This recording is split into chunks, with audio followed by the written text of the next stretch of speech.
இல்லாம திங்க வேணா. அந்த காலத்துல நானும் என் அண்ணனை தின்னோன்னா கறி அறுத்தறுத்து போடணும், சோற ஆக்கி ஆக்கி கொட்டணும், அப்படி திம்பா.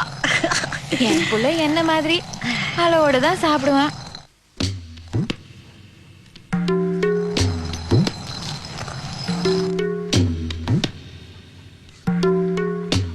என்னையும் எங்க அண்ணனையும் ராட்சச வம்சங்கிறிய.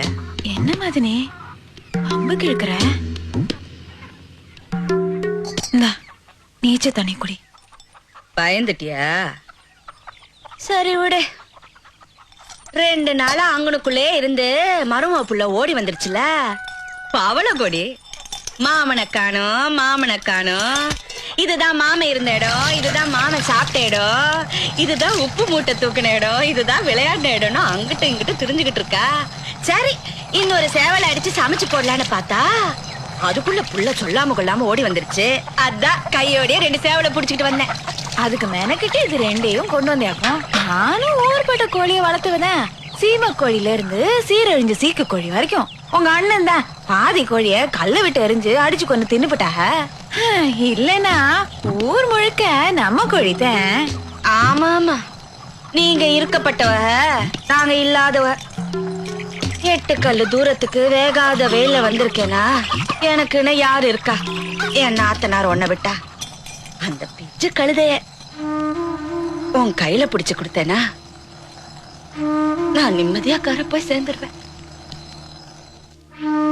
பவள கொடியதான் நான் வரும்போது கையோட கூட்டு வந்து இங்க விட்டுருப்பேன். ஆனா இந்த ஊர்ல 4 நாய்ங்க 4 விதமா பேசுவாங்க. நீ ஒரு நல்ல நாள் பார்த்து கல்யாண காட்சியில வச்சேனா பவரு என் கையிலயா இருக்க? உங்க அண்ணனு கேளு, கட்டிக்கு போறோம் மருமானு கேளு. ஏன் நீ ஒரு வார்த்தை சொன்னா கேட்க மாட்டாங்களுக்கு? கடவுளு யாருக்குன்னு யார் தலையில எப்படி எழுதியிருக்காரோ நீ நானும் முடிச்சு போட முடியுமா என்ன?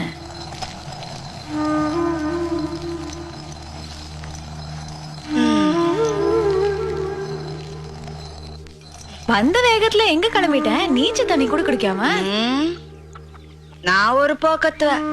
பொண்ணு தாய் வீட்டுல இலை விழுந்துருச்சு, வர வழியில கேட்காம வந்துட்டேன். கேட்டுட்டு வர. அந்த நீச்ச தண்ணிய நீயே குடி.